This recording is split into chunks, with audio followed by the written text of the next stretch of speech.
My name is Kristian. I come from Slovakia. The first time I heard about the MAHEPA project was through the hackathon.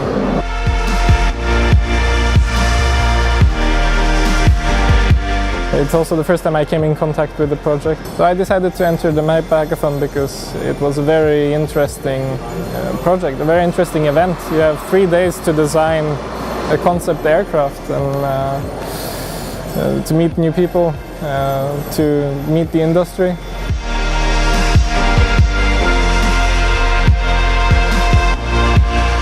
We managed actually to design a very good concept in these 3 days. Generally, events like hackathon I would recommend to everybody because this event can be used in different industries, in different settings, in different situations, and it is a very social event where you try to come up with a solution relatively fast.